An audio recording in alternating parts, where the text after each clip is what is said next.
मानूंगा राग नहीं ठानूंगा, काल के कपाल पर लिखता जाता हूँ गीत नया गाता। हाय फ्रेंड्स, आज का ये वीडियो किस बारे में है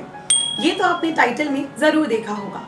और ये वीडियो वाकई बहुत ही इंटरेस्टिंग है और मैं कुछ ऐसे फैक्ट्स लेकर आई हूँ आपके लिए जिसके बारे में शायद आपने पहले कभी नहीं सोचा होगा। तो इस वीडियो को एंड तक ज़रूर देखना और अगर आपको ये वीडियो सचमुच अच्छा लगे तो इसे एक थम्स अप भी देना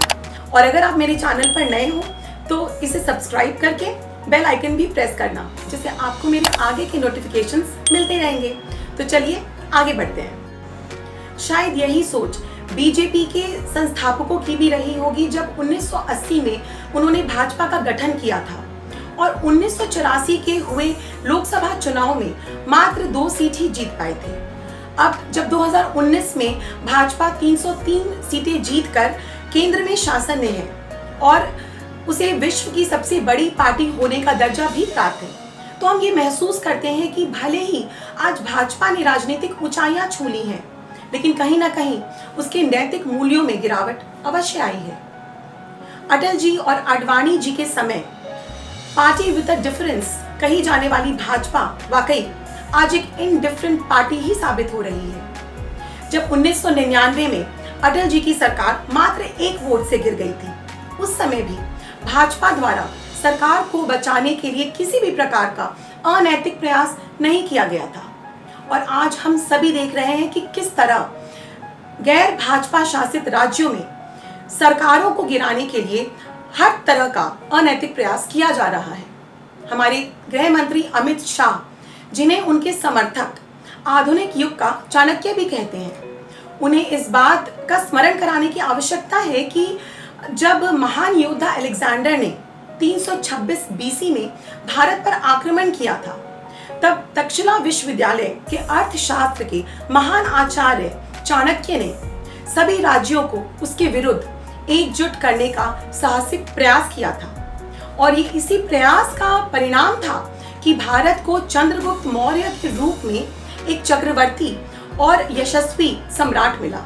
और मौर्य डायनेस्टी की स्थापना भी हुई। आगे चलकर इसी राजवंश ने भारत को अशोक जैसा महान शासक दिया। मेरा आपको इतिहास में ले जाने का मकसद सिर्फ इतना है दोस्तों कि मैं आपको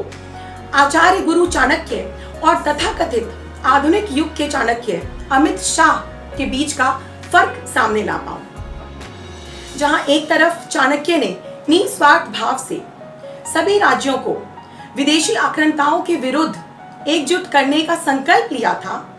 वहीं हमारे गृह मंत्री जी इस कोरोना काल में भी अगले साल होने वाले यूपी चुनाव की तैयारियों में व्यस्त होते प्रतीत होते हैं। इसके पहले भी अप्रैल में जब कोरोना की लहर ने रफ्तार पकड़ ली थी, तब भी हमारे गृह मंत्री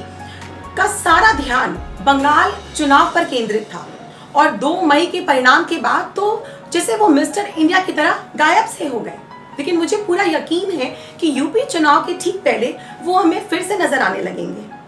ये भी सर्वविदित है कि शुरुआत में भाजपा में किसी भी व्यक्ति को संगठन में कोई भी जिम्मेदारी का पद देने के पूर्व उसको नैतिकता के ऊंचे मापदंडों पर खरा उतरना होता था। यही कारण है कि जब हवाला कांड में श्री LK आडवाणी जी का नाम आया तो उन्होंने बिना एक भी क्षण गवाए तुरंत अपनी लोकसभा सीट से इस्तीफा दे दिया और कोर्ट द्वारा सभी आरोपों से बरी होने के बाद ही उन्होंने अगला चुनाव भी लड़ा। आज मुकुल रॉय और शुभेंदु अधिकारी जैसे नेता, जिन्हें हमने रिश्वत लेते हुए टीवी में देखा है, उनका भाजपा ने अपनी पार्टी में न केवल खुले दिल से स्वागत किया बल्कि अपरोक्ष रूप से बंगाल के अगले मुख्यमंत्री के तौर पर प्रसारित भी किया। ये वही पार्टी है जिसने कभी अपने तत्कालीन अध्यक्ष बंगारू लक्ष्मण को 1 लाख रुपए रिश्वत लेने के कारण पार्टी से निष्कासित किया था। ये बिल्कुल सच है कि change is the only constant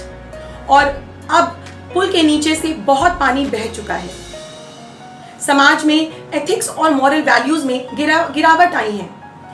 लेकिन जिस पार्टी के प्रेरणा स्रोत स्वयं मर्यादा पुरुषोत्तम भगवान श्री राम हो, उस पार्टी का इस तरह का शरण वाकई तकलीफ देता है। तो दोस्तों, मुलाकात होगी बहुत जल्दी नेक्स्ट वीडियो में। तब तक नमस्कार।